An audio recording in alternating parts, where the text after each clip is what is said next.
Just the other day, I was walking into Walmart and finally, all of the blaspheming decorations, green idols, and Christmas lights are removed.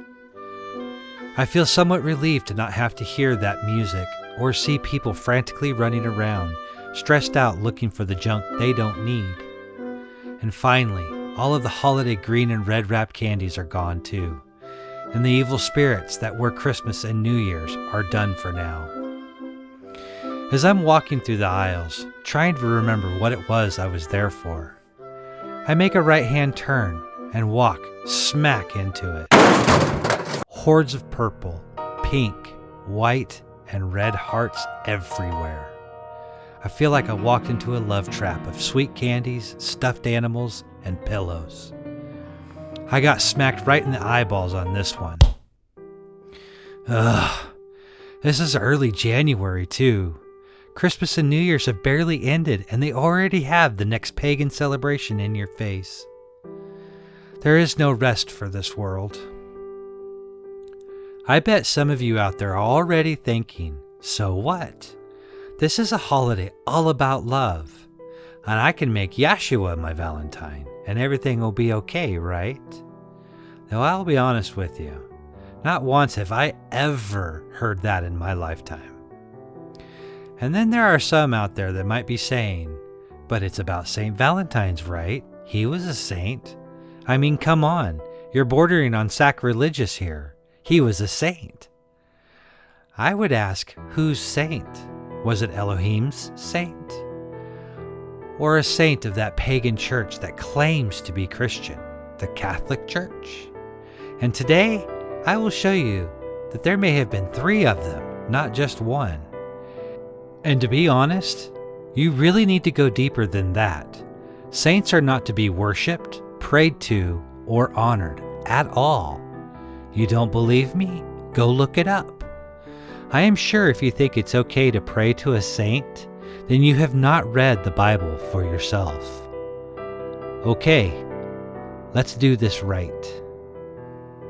Is St. Valentine's mentioned in the Bible?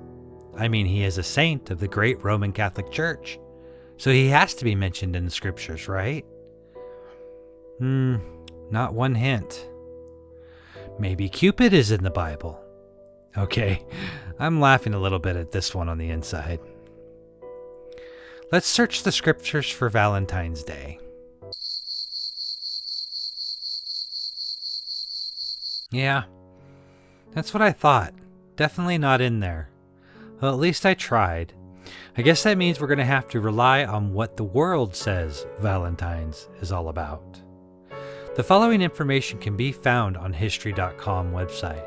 They're so honest. The link will be in the description.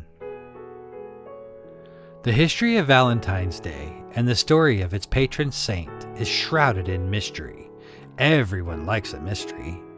We do know that February has long been celebrated as a month of romance, and that St. Valentine's Day, as we know it today, contains vestige of both Christian and ancient Roman traditions. But who was St. Valentine's, and how did he become associated with the ancient rite? The Catholic Church recognizes at least 3 different saints named Valentines, or Valentinus, all of whom were martyred or beheaded. One legend contends that Valentine was a priest who served during the 3rd century Rome, when Emperor Claudius II decided that single men made better soldiers than those with wives and families. He outlawed marriage for young men. Valentine, realizing the injustice of the decree, defied Claudius and continued to perform marriages for young lovers in secret. When Valentine's actions were discovered, Claudius ordered that he be put to death. Still others insist that it was Saint Valentine of Turini, a bishop, who was the true namesake of the holiday. He too was beheaded by Claudius II outside of Rome.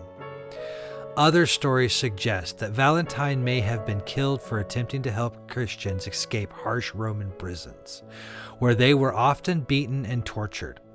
According to one legend, an imprisoned Valentine actually sent the first Valentine greeting himself after he fell in love with a young girl, possibly his jailer's daughter, who visited him during his confinement. Before his death, it is alleged that he wrote her a letter signed "From Your Valentine," an expression that is still used today. Although the truth behind Valentine legends is murky, the story all emphasizes his appeal for a sympathetic, heroic, and most importantly, romantic figure. By the Middle Ages, perhaps thanks to his reputation, Valentine would become one of the most popular saints in England and France.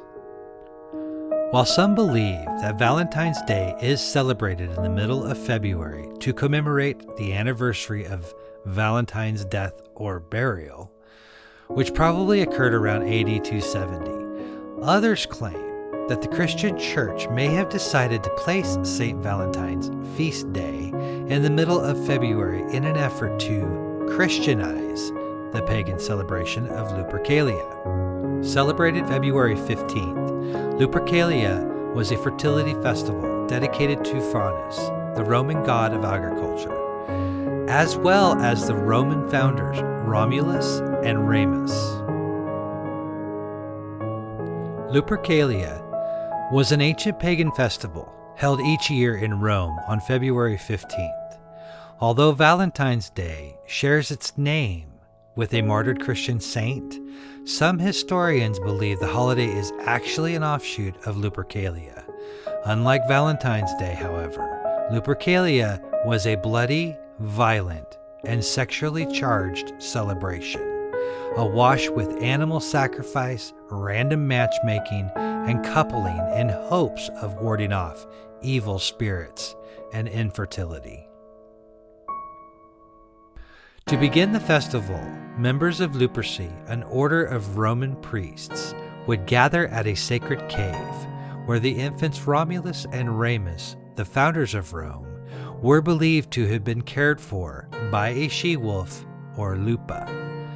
The priests would sacrifice a goat for fertility and a dog for purification. Feasting began after the ritual sacrifice. When the feast of Lupercal was over, the Luperci cut strips, also called thongs, of goat hide from newly sacrificed goats. They then ran naked, or nearly naked, around Palatine, whipping any women within striking distance with the thongs. Many women welcomed the lashes and even bared their skin to receive the fertility consecration. It's open to speculation what the lashes represented.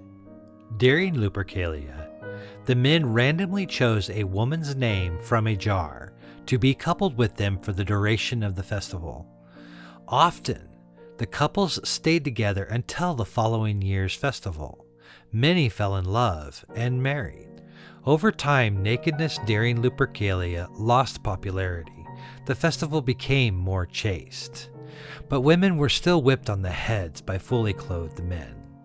It's true, Valentine's Day uses some of Lupercalia's symbols, intentionally or not, such as the color red, which represents a blood sacrifice during Lupercalia, and the color white, which signifies the milk used to wipe the blood clean and represents new life and procreation. Like many ancient traditions, there's a lot of haziness surrounding the origins and rituals of Lupercalia and how they influenced Valentine's Day. Lupercalia is no longer a mainstream public celebration for obvious reasons, but some non-Christians still recognize the ancient event on February 14th instead of Valentine's Day and celebrate in private. So what about the other symbols used in Valentine's Day?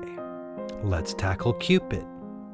Cupid is the god of desire, erotic love, attraction, and affection. He is often portrayed as the son of the love goddess Venus and the god of Mars.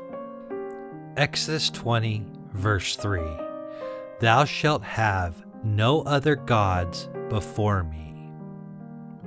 Need I say more? The red rose. I got this off of freshflowers.com. The red rose has been associated with love and passion for thousands of years. In Greek and Roman mythology, roses are often linked to Aphrodite, the goddess of love, who is also linked to the goddess of Venus, the mother of Cupid. Again, Exodus 20, verse 3, "Thou shalt have no other gods before me." Valentine's is not a big holiday, but it is still a pagan holiday, and those trying to follow the ways of our Messiah should not be taking part in this day. Don't fall for the ways of this world. We live in this world, but are not of it. Jeremiah 10:2, "Thus saith the Lord, learn not the way of the heathen." Colossians 2:8, "Beware lest any man spoil you through philosophy and vain deceit, after the traditions of men, after the rudiments of the world, and not after Christ." John 17:16, "They are not of the world, even as I am not of the world." 1 John 2:15-17, "Love not the world, neither the things that are in the world. If any man love the world, the love of the Father is not in him. For all that is in the world, the lust of the flesh, the lust of the eyes, and the pride of life, is not of the Father, but is of the world. And the world passeth away, and the lust thereof. But he that doeth the will of Yah abideth forever." This does not mean that you do not have to show love to your significant other. Just treat this day like any other day. Show love for your other half every day. You don't need to do it when the world tells you to do it.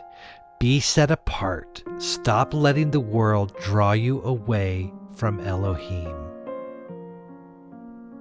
Draw nigh to Yah, and he will draw nigh to you. Cleanse your hands, ye sinners, and purify your hearts, ye double-minded. Please make sure to like and subscribe, and hit the bell icon so that you will be notified of future videos. We look forward to exploring more of the Bible's secrets and how they are relevant to us today. And may our Father in heaven bless you on your journey.